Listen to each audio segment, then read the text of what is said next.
ہماری صفوں میں میر جعفر اور میر صادق تھے کہ جنہوں نے کبھی ڈیولپ نہیں ہونے دی ہمارے ملک کے نیچرل ریسورسز کو. اور سب سے امپورٹنٹ پوائنٹ اس میں یہ ہے کہ سب کچھ انڈر اسٹیٹ پیٹرنیج ہونا چاہیے. یہ پرائیویٹ پراپرٹی نہیں ہے کسی کی کہ جس طرح چاہے تیل کے ذخیرے, گیس کے ذخیرے, کوئلے کے ذخیرے, انرجی لائنز, ان کو استعمال کر کے پرائیویٹائز نہیں کیا جا سکتا. آپ سورج کی روشنی کو اور آکسیجن کو پرائیویٹائز نہیں کر سکتے. کچھ چیزیں ہیں جو اللہ تعالیٰ نے فطرت میں رکھی ہوئی ہیں کہ پورے انسانوں کی مساوی تقسیم کرنی ہے ان کو, اور یہ ریاست کی ملکیت ہونی چاہیے. کہ مغرب کے اکنامک ماڈل میں جو ایکسپلائٹیشن ہے, جو کیپٹلسٹ نظام میں ہر چیز پرائیویٹائز ہے. ملکوں میں دریا پرائیویٹائز کر دیے ہیں انہوں نے, سمندر کے ایریا پرائیویٹائز کر دیے ہیں. کوئی بس نہیں چلتا ان کا کہ آکسیجن بھی پرائیویٹائز کر دے. تو اس بات پہ بہت سخت ایمفسس کی ضرورت ہے کہ نیچرل ریسورسز کو ہم فلی ڈیولپ کریں. اور جب اللہ کی طرف سے اتنا ہمیں دیا ہوا, چاہے ہم نیوکلیر ڈیولپ کریں, ہمیں ونڈ انرجی پہ کام کرنا ہے, ہمیں سولر انرجی پہ کام کرنا ہے, ہمیں اپنے کوئلے کے ریزرو دوبارہ ایکسپلائٹ کرنے, تیل اور گیس کی, اور ہمیں اپنے ریجن سے جس طرح ہم نے بات کی, چاہے ترکمانستان سے پہلے گیس لانے کی بات کر رہے تھے, پھر ہم ایران سے گیس لانے کی بات کر رہے ہیں, we should also exploit that. یہ تمام وسائل جب آپ ایکسپلائٹ کریں گے تو اللہ کے فضل سے اس قدر وافر انرجی ہمارے پاس ہوگی کہ نہ صرف, بلکہ چند سال پہلے تک پاکستان میں یہ بات کی جا رہی تھی کہ ہم انڈیا کو ایکسپورٹ کریں گے الیکٹریسٹی, اور اب حال ہمارے ملک کا یہ ہے کہ ہماری تمام انڈسٹری, تمام ہماری زندگی کا پہیہ بند ہونے والا ہے بجلی کی کمی کی وجہ سے, کرپشن کی وجہ سے, مس مینجمنٹ کی وجہ سے. اس لیے نہیں کہ ہمارے ملک میں ذخائر نہیں ہے اور وسائل نہیں ہے. تو فیول سیکیورٹی پہ فوکس کیجیے. اور جب اللہ کے فضل سے ہمارے ملک میں فیول سیکیورٹی وافر ہوگی تو ہم یہ سٹیپس بھی پھر لے سکتے ہیں. یہ سٹیپس ابھی بھی لیا جا سکتا ہے کہ ملک میں جو غریب ترین طبقہ ہے, جس طرح ہم نے دیکھی پہلے بات کی تھی کہ سب سے پہلے ہم نے اپنے ملک کے اس طبقے کو پروٹیکشن دینی ہے جو لٹرلی بھوکے مرنے پر آ گیا ہے. ہم نے فوڈ سپلائی کی جو بات کی تھی, ہم نے جو تعامل مسکین کی جو بات کی ہے, ہم نے کفالت کی جو بات کی ہے, بیت المال کی جو بات کی ہے, اس میں ساتھ ساتھ خود بخود ایک نظام ہمیں اور بھی شروع کرنا ہے کہ وہ تمام لوگ جن کے بجلی اور گیس کا بل ایک سرٹن لیول سے نیچے ہے, جن کے گیس کا بل 200 روپے سے کم آتا ہے, جن کے بجلی کا بل 400 روپے سے کم آتا ہے, اس کو معاف کر دیجیے. پوری قوم کو کوئی تباہی میں مبتلا نہیں ہو جائے گی یہ قوم کے اگر معاشرے کے غریب ترین طبقے کی گیس اور بجلی ہم معاف کر دیں, جس کے میٹر میں 200 روپے بل آتا ہے یا 400 روپے 500 روپے کی بجلی آتی ہے, جو اربوں ہڑپ کر گئے نیشنل ریکنسیلیشن آرڈیننس کے تحت ملک کے ناپاک اور پلیت ترین لوگوں کو معاف کروا دیا گیا. تو غریب, یتیم, بیوہ اور مسکین کی بجلی معاف کرنے سے کوئی آسمان نہیں گر جائے گا. پاکستان کے ٹرائبل ایریا کے بڑے بڑے علاقے ایسے ہیں, ہمارے آزاد علاقے جنہیں ہم کہتے ہیں, جن کو مفت بجلی دی جاتی ہے. اربوں روپے کی بجلی ہر سال ان کو مفت دی جاتی ہے, اس لیے کہ یہ ایگریمنٹ ہے ان کے ساتھ کہ ٹرائبل ایریاز کو مفت بجلی دی جائے گی. پاکستان پہ کوئی قیامت برپا نہیں ہو گئی اپنے ٹرائبل ایریاز کو مفت بجلی دینے سے بھی. تو اپنے ملک کی اگر یتیم, بیوہ اور مساکین کو ہم, جن کے بجلی کے بل 200 اور 300 اور 400 روپے ہوتے ہیں, جس کے لیے وہ بہت بڑی رقم ہوتی ہے 200-300 روپے, ان کی بجلی اگر آپ مفت کر دیں, اور وہ جو کرپشن میں پیسے اربوں روپے ضائع ہوتے ہیں اس کو سیو کر لیں, تو بہت آسانی سے اپنے معاشرے کے غریب ترین طبقوں کو سسٹین بھی کر سکتے ہیں, سپورٹ بھی کر سکتے ہیں. ان کو ہم جو آج کے دور میں بجلی اور گیس بنیادی حقوق میں شامل ہیں, یہ کوئی احسان نہیں کرتی حکومت اگر کسی کو دیتی ہے تو. ہاں, انسان عیاشی نہ کرے, انسان اسراف نہ کرے, یہ نہ کرے کہ گھر میں ایک طرف تو 10 ایئر کنڈیشنر لگے ہوئے ہوں اور ایک طرف ایک شخص بلب جلانے کے قابل نہ ہو. جو 10 ایئر کنڈیشنر کا بل دے سکتا ہے اس پر 11ویں ایئر کنڈیشنر کا بل ڈالنا کوئی آسمان نہیں گر جائے گا.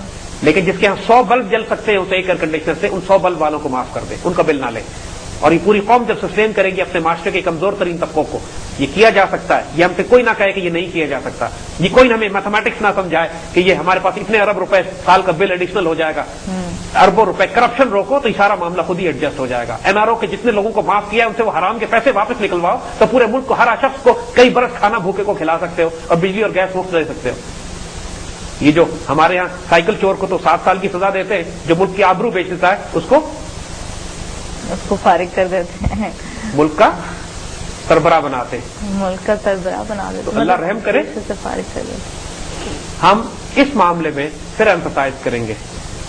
دیکھیے, اور دوسرا ایسپیکٹ کہ جو معاشرے کے غریب ترین طبقے ہیں وہ موٹر سائیکل, اسکوٹر, رکشے وہ استعمال کرتے ہیں. بالکل, ان کے لیے پیٹرول سستا کر دیں. اس لیے کہ جن کے پاس 10 لاکھ کی اور 20 لاکھ کی اور 40 لاکھ کی گاڑی ہے وہ اس میں CNG بھی لگاتے ہیں اور وہ پیٹرول بھی افورڈ کر سکتے ہیں. جو غریب ترین شخص ہے, جو بیچارہ اسکوٹر اور موٹر سائیکل اور رکشے سے اوپر ہی نہیں اٹھ سکتا, اور اس کے تو اسکوٹر اور موٹر سائیکل کو CNG پہ بھی نہیں کیا جا سکتا, وہ پیٹرول پہ ہی چلے گی. اور اس پر جو آپ انڈائریکٹ ٹیکسیشن اور بھاری قیمتیں لگا کے کمر توڑ رہے ہیں معاشرے کے غریب ترین طبقے کی, اس پر رحم کریں. جو شخص موٹر سائیکل میں 3 لیٹر 4 لیٹر پیٹرول ڈلواتا ہے, آ کے کوئی آسمان نہیں گر جائے گا آپ کا کہ اگر اس کا پیٹرول سستا کر دے تو.